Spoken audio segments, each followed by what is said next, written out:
Vocês sabiam que existe um mineral que pode mudar todo o destino da humanidade, tanto por bem quanto por mal? Fique de olho que vamos falar tudo sobre ele após a vinheta.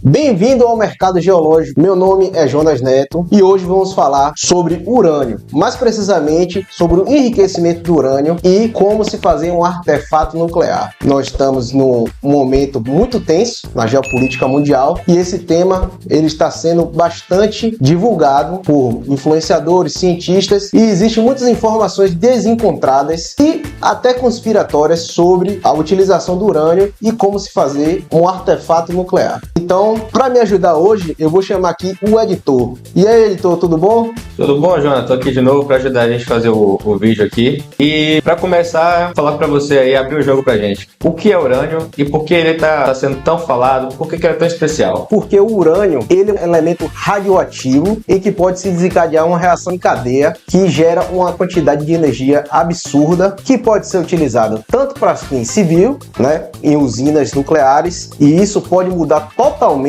a realidade energética do mundo, gerando mais energia barata para as pessoas e conseguindo baratear a cadeia logística e cadeia industrial do mundo. Mas também ele pode ser utilizado para fazer artefatos nucleares que podem gerar uma guerra que pode exterminar toda a humanidade. Então, por isso é muito importante entender sobre ele. Certo. Agora uma dúvida que acho que vai ser de muita gente que está assistindo esse vídeo, que é como o urânio é formado e onde ele é encontrado na natureza.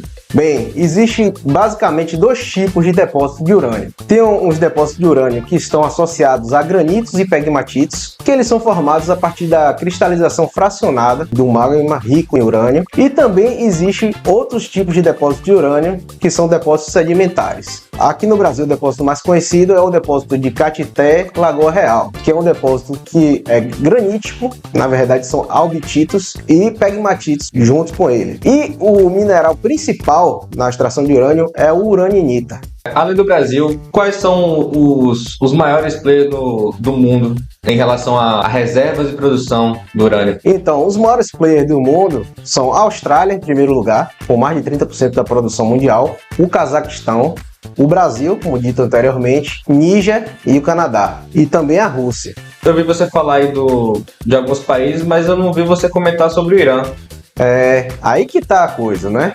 Porque o Irã, ele não é grande produtor de urânio. Apesar de ter algumas reservas no país, ele não é grande produtor. A grande questão do Irã é o domínio da tecnologia do enriquecimento de urânio, e não o urânio em si. Apesar de o Irã ter pequenas reservas e necessitar de urânio de fora do país, não se sabe muito bem a origem do urânio que vai para o Irã para ser enriquecido. E se você tem alguma opinião, coloca aqui embaixo de onde vocês acham que vem esse urânio. Certo, já que você está falando sobre enriquecimento, me diz uma coisa. Como é que é o urânio, quais são os processos que ele passa para ele ser enriquecido? Na natureza, basicamente, existem dois isótopos de urânio. Existe mais, só que esses são os relevantes, que é o urânio 238 e o urânio 235. O urânio 238, ele não é fissível, ou seja, o urânio não se parte, ele não consegue se dividir e gerar energia. Ele não é fissível e assim ele não libera grandes quantidades de energia e ele é mais instável. E tem o urânio 235. Esse sim é o urânio utilizado tanto em aplicações em usinas nucleares como em artefatos nucleares. Esse urânio, ao receber um nêutron, ele consegue se dividir e liberar outros nêutrons que vão acertar outros átomos de urânio, gerando assim uma reação em cadeia e liberando muita energia. E quanto ao enriquecimento de urânio, existem alguns tipos de processos. Por exemplo, antes de eu falar sobre urânio, eu vou explicar um pouco sobre beneficiamento. Imagine que você consiga achar ouro num veio de ouro, que o pessoal chama filão. Então, a grosso modo, a gente tira o quartzo, né, do veio de ouro e libera o ouro, fisicamente. Estou falando isso a grosso modo. Já o urânio, o tipo de processo é muito mais complicado. Por quê? O que é necessário é o urânio 235. Então, teremos que separar o 235 do 238. A diferença de massa é muito pequena. Então precisa de um processo bastante sensível para conseguir fazer isso. Um dos processos é a utilização do urânio em forma de gás, que é o hexafluoreto de urânio, em que ele pode passar por uma membrana e onde fica o urânio 238 e passa o urânio 235. Esse tipo de processo já é mais ultrapassado. Atualmente, o processo mais utilizado são as centrífugas, né? Essas centrífugas de super alta velocidade, elas fazem com que o urânio 235, que é mais leve, ele vai se concentrar no meio através da força centrípeta e deixando o urânio 238 separado. E assim vai se enriquecer no urânio. E existe também um tipo de processo que é guardado por 7 chaves por grandes potências como os Estados Unidos, China e Rússia também, que é a utilização do laser para ionizar o gás, que é o hexafluoreto de urânio. A partir desse gás se utiliza um laser com uma frequência que ele só ioniza o urânio 235 e assim consegue se separar. Esse tipo de processo é que consegue enriquecer o urânio muito mais rápido e em mãos erradas ele é muito perigoso. Me diga quais são as reais aplicações do urânio na sociedade. Pronto. Na natureza, o urânio 235 ele tem uma proporção mais ou menos de 0,7% em relação ao urânio total. Ou seja, grande parte é urânio 238. Para a utilização em usinas nucleares, é necessário um enriquecimento entre 2 a 5% do urânio. Existem algumas usinas na China que chegam até 8%. Mas para a utilização em artefatos nucleares, é necessário uma concentração de 90% ou mais de urânio 235. Esse urânio 235 ele é condensado numa esfera de aproximadamente 52 quilos, que é chamada de massa crítica. Por que essa massa crítica? Porque menos que essa quantidade é capaz de não conseguir ter reação em cadeia suficiente para poder fazer uma explosão nuclear, e se tiver mais do que esse peso, que a gente chama de massa supercrítica, pode ser que o próprio artefato nuclear ele fique instável e exploda a qualquer momento. Então já existe esse valor da massa crítica. E dentro do artefato nuclear é necessário ter um tipo de explosivo e emissão também de nêutrons para iniciar essa reação em cadeia. Também dentro do artefato nuclear existem alguns espelhos de berilo que eles refletem esses nêutrons, aproveitando mais ainda e gerando muito mais reações em cadeias e muito mais energia. Lembre-se que a gente está falando apenas da bomba de urânio. Por exemplo, lá em Hiroshima e Nagasaki foi utilizada uma bomba de urânio e outra de plutônio. A gente está falando agora aqui só de urânio.